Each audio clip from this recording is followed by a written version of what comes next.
So this is discernment, okay? And this Catholic priest, okay, this is the man that, he will speak to God on your behalf because you're too fucking stupid to do that. Because you're so filthy, because you're such a dirty sinner. He has been appointed by the creator of the universe, right, to speak to God on your behalf, because the universe doesn't want to know you. That's why these people exist, to intercede for you, you filthy creatures. Do you see what religion's done? When you understand that God is your brain, and when it's operating at a higher vibration, if you want to use that word, or it's operating at a higher level, okay, then it will connect with the universe, the Father, the unified field. Call it whatever you want. I have a friend who calls it duck. That's fine. So, discernment. Let's listen to what people think discernment is, because people don't understand words. And words have meaning. And words, they can cast spells on people if you don't understand the words you're using. Now, some might say, oh, understand, it should be inner stand. I get all that, I understand it, right? But I'm not going to be semantic about it, because I stand under. I am currently using my ego as a servant, knowing full well that my ego is nothing more than an illusion. And also that my illusion is serving my consciousness. Okay? So my ego, whilst being a servant, stands under my consciousness. Understanding. So I know my position. That's it. But that's not to be bowing down or anything like that.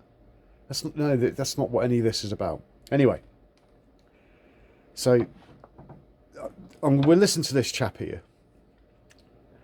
He seems like a nice bloke, but it isn't about being nice. It's about being right. Ignorance is not a defense. So we'll listen to this chap. Mike Schmitz, and this is Ascension Presents. Mike Smith, Ascension Presents. Okay. Back to discernment, because it seems like there's no shortage of questions about discernment, and like, how do I know my vocation? How do I know the next step God wants me to take, and how do I take that step? And so I thought I'll make another video about discernment, because people keep asking me, and I want to help, for crying out loud. So here's what. God helps you take a step because it's your brain and it allocates thought impulses to move your legs. Okay? But I'm being an asshole now. We all know what he's talking about. What I want to tell you a little story. At some point, we're going to make a video of like, here's my discernment story. That's not right now. What we're going to talk about is, here's a little portion of my discernment story. So around 15 years old, I thought, whole long story, but wow, does God want me to be a priest? I don't know. And I wanted to know really, really badly. And so what happened was I kind of went ups and downs, right? It wasn't like I was like, from then on, it was this trajectory of just like, I went from not holy to holier and holier every day. Nope, just ask my family. They will tell you that is still a roller coaster, and I'm doing my best. Thank you, Jesus. Anyways, back to our story. So I like, God, you want me to be a priest? I really want to know this. And so I would go on retreats, or I'd go, to this camp, or I'd go to this event, or I'd go to prayer. I actually, how many times I would pray a rosary, like, okay, God, Mary, ask Jesus to let me know what he wants me to do with my life, kind of a thing. Or I go to mass, or go to, again, all these events. And I would walk away from them. I even did seminary visits, right? And I know some young ladies do like nun runs, they go visit a convent. The idea with all those times of going to retreat, or going to prayer, or going to visit the seminary, or going to visit the convent, is the idea is once I get there, then I'll know. Like, then I'll know. You walk into the convent, you walk into the seminary, like, oh, I'm home. Now, I've talked to people who have had that experience, who have gone away, they went through this retreat, and like... That's not an experience. That's an emotional reaction to an external stimulus, okay? You feel at home, so you feel welcome by the group. Now, the narrow path is an individual path. Ishi Sarah El means individuals that struggle and endure with God. God being your brain, trying to overcome the programming, and enduring, and struggling meditation, and the challenges of walking away from alcohol and dead flesh. It's a difficult journey. And this guy's walked straight into a seminar or whatever, and they've welcomed him with open arms. I used to go to houses of ill repute when I was a young man, and the girls there used to welcome me with open arms as well. But that was a whorehouse. But do you see the similarity that I'm striking here? Yeah, it doesn't make me sound like a particularly holy person.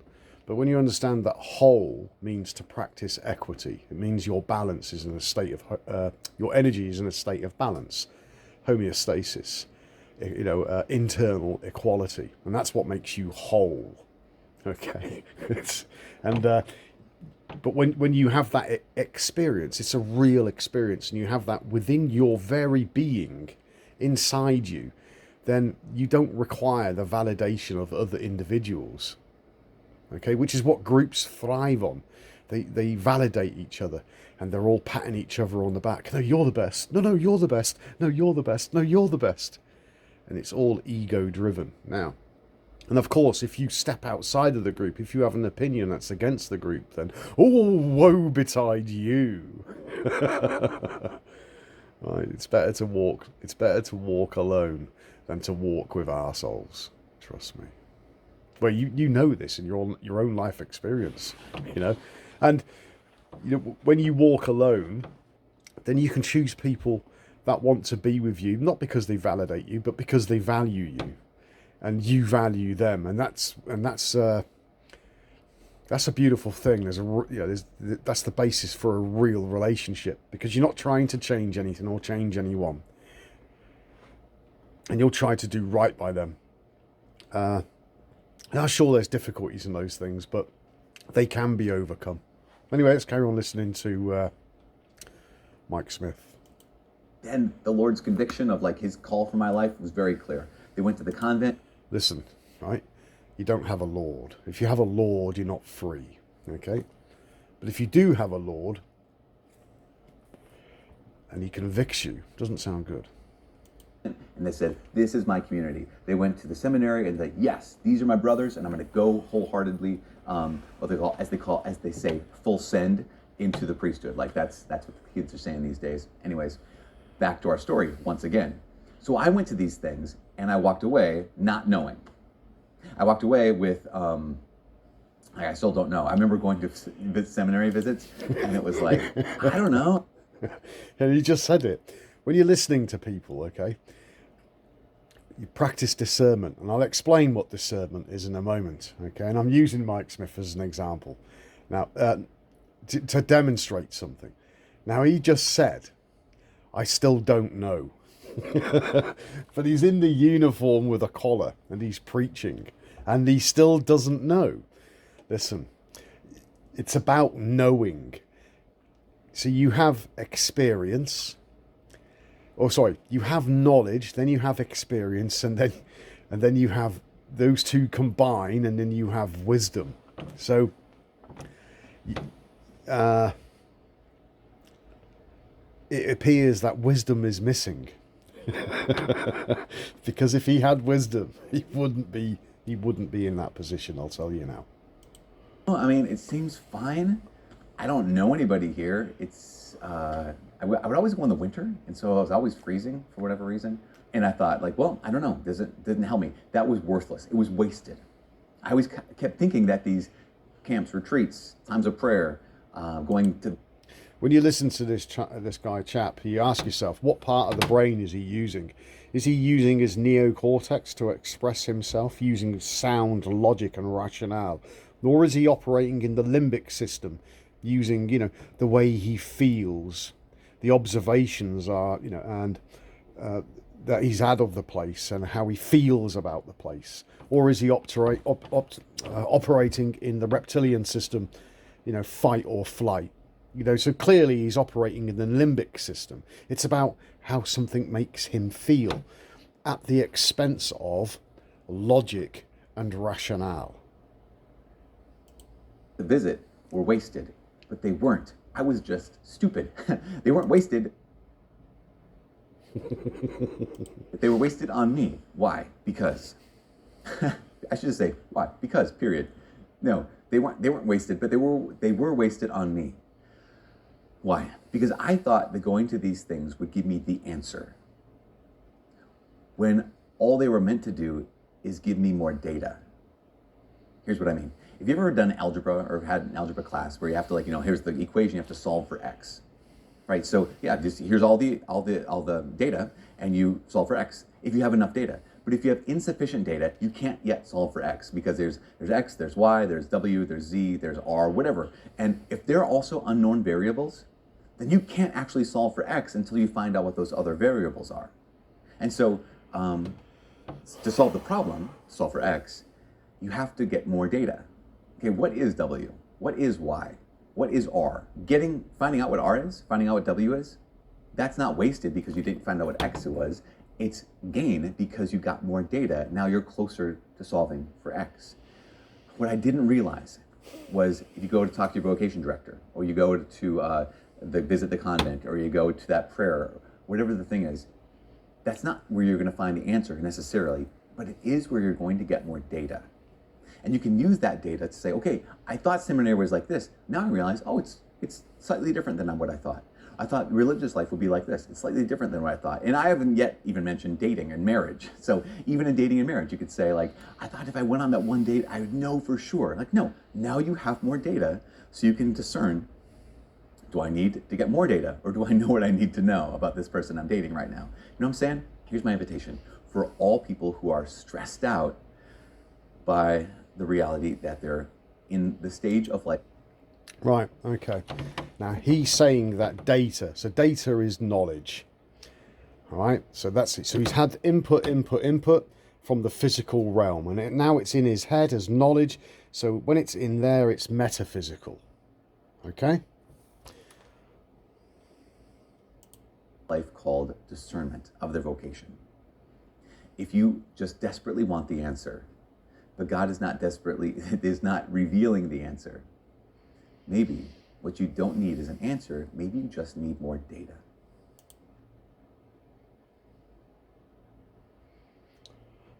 Right. So you've asked a question because you've received input, data, knowledge.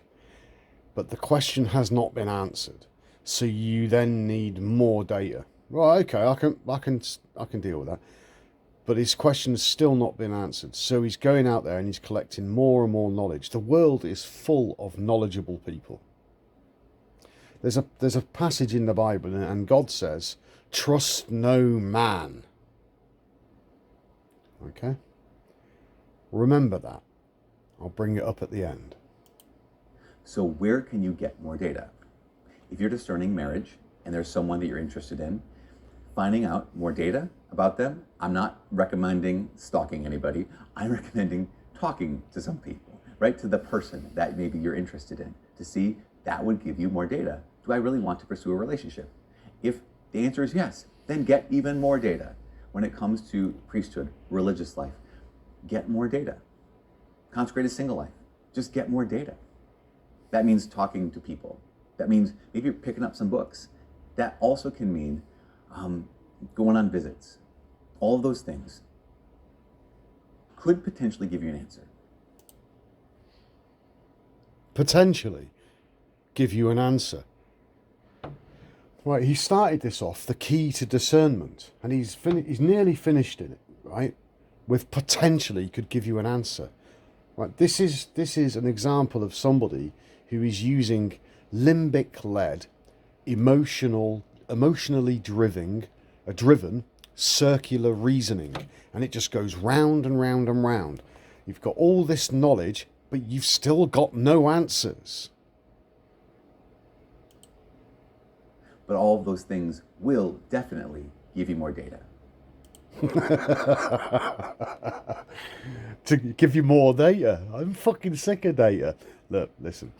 Never before in recorded history, right, has humanity had so much data at at its disposal. And you are being mined for data by Facebook, Twitter, and all those other social sites.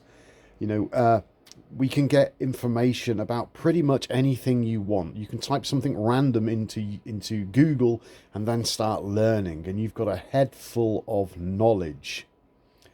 So you could learn about how to rebuild a Series 1 Land Rover, perhaps, watching videos on YouTube. And they will be very informative, and there's nothing wrong with that. But you have gnosis, you have knowledge, but you have no experience. Now, experience is something that happens inside you. So then you go out and you get yourself a Land Rover, and then you rebuild it and you restore it. And then after the project, because you're doing it, that experience is metaphysical. It's inside you, and it can't be taken away from you because you've had the experience. Okay? Now, but that's still not answering the question of, the key to discernment.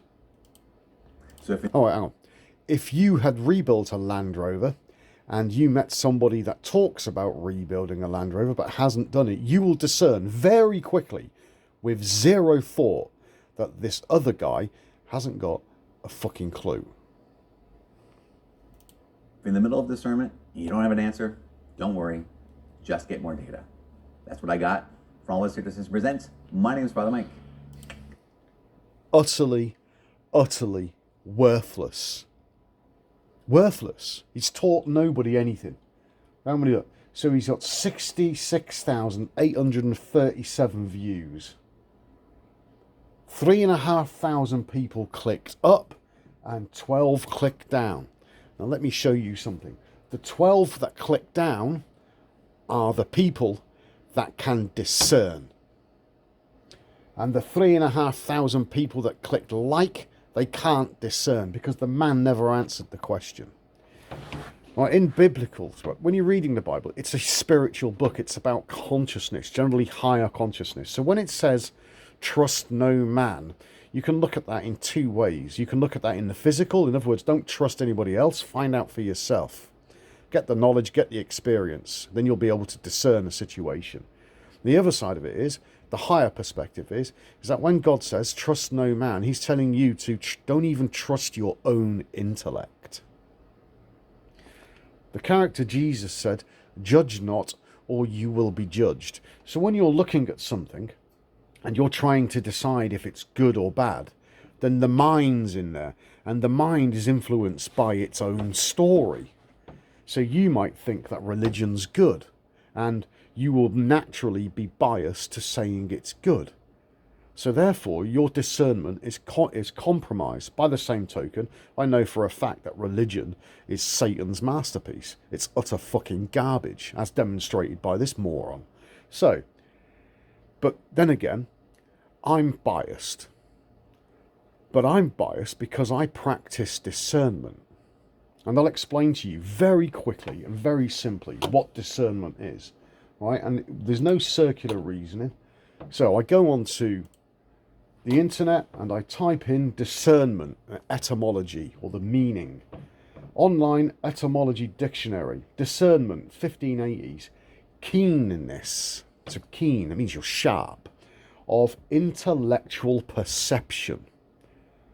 Acuteness of judgment. No. So it's not quite right. You've got to break down a word to truly understand what it really means. So if I scroll down a little bit further, there we go. Discern, perceive or recognize the difference or distinction between two or more things. And that's to help you facilitate a decision.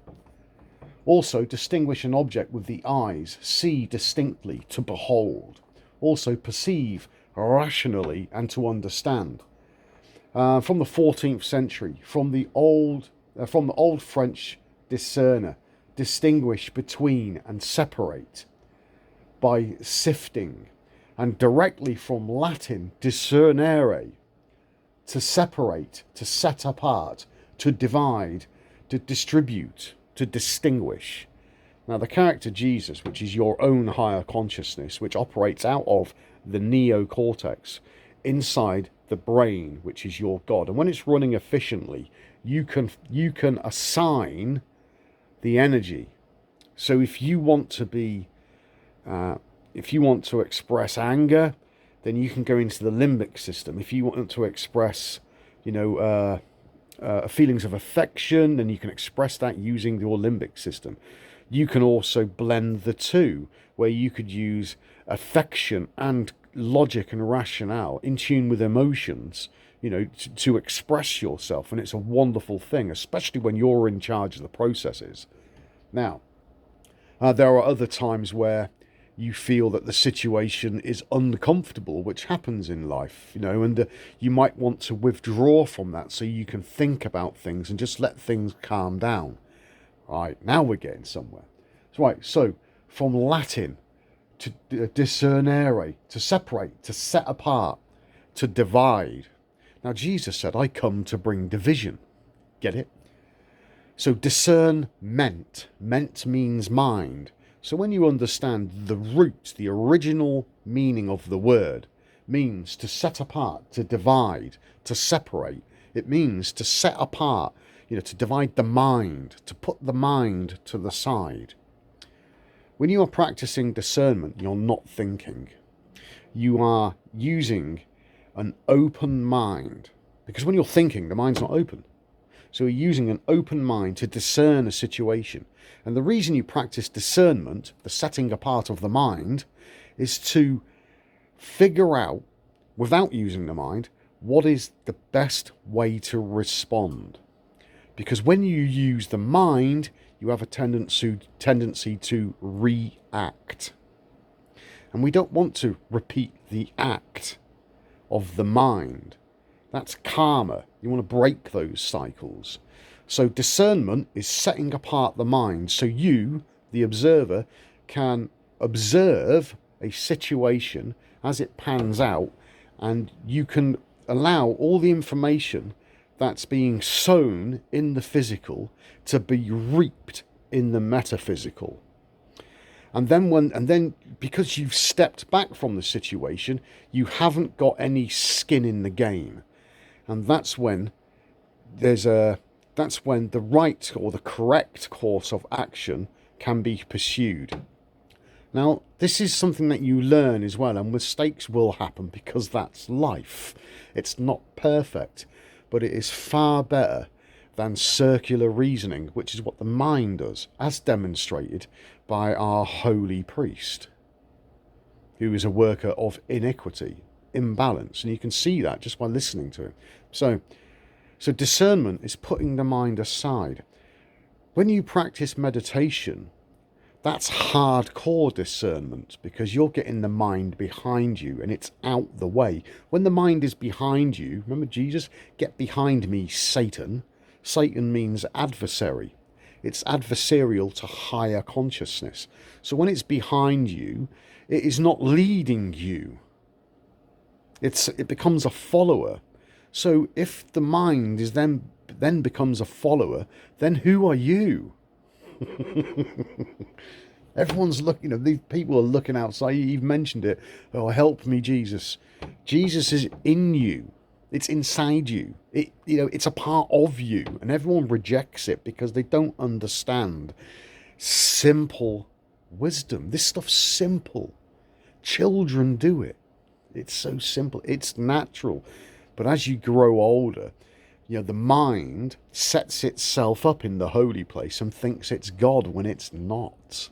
And that's the deception that's fooled the world. People's minds, that voice in your head has deceived you. Oh, no, it hasn't. No, it hasn't. I think you're talking shit. No. Learn to discern. How do you learn to discern? Meditate. Because what you learn and what you experience in meditation comes into your day-to-day life. And then you will have situations where you're there, physically there, but you've stepped back from it. And you're observing it. And when you're observing it, it means you're not investing in it. So you don't get caught up in it. And when there are tricky situations, or people are having, let's say, experiencing emotional upset, or there's an upset in the group or where you work, they will come to you to ask what's, for your advice, because you don't let such things bother you. Now, life still happens, and things will bother you. Things that, when you care for somebody and they mean a great deal to you, and if the relationship's getting a bit choppy, then that's going to affect you. So it's when you're mindful of this, it's then when you can just like step back. What's the word I'm looking for? Detach. Just detach yourself from the entire situation just for a short while until the storm passes. And then you can, and you're watching it, but you're trying not to put anything into it that's going to make it worse. Because if you haven't got an answer, right, or you can't discern what's going on, then don't add to the situation. Let it pass. And then it will kind of resolve itself, like the sun rising and lighting up a valley. Okay, and then things will be calmer and easier. And that's one of the great things about discernment as well, is knowing when to step back. It's knowing when to stop talking. It's also knowing when to step forward and when to start talking. Okay, and it's a wonderful thing to have, but it has to be practiced, and you have to practice it by being mindful of what's being sown in front of you. Because if you start sowing into that problem, then you're adding to it where you could be solving it. So, and you set apart the mind. So it's a form of wakeful woken meditation, and that is discernment, setting apart the mind. And I hope this helps people, because the world is nuttier than a box of stone frogs. It's going to get madder and madder and madder. And you can't allow that into your house. You've got to protect yourself. And discernment is one of the most important tools that you can have, to see a situation developing and then to know that you don't want to be in it, and then you can discern your next course of action, whether it be to leave that situation or perhaps to get involved, in whatever capacity is needed. Right, so that's discernment, and I hope that helps. It's very simple. Words have meanings. Investigate the meanings. Don't take anything at face value. Eat everything that's put in front of you like a clean animal, and then part the hoof. Okay? So, clean your house. Go with it.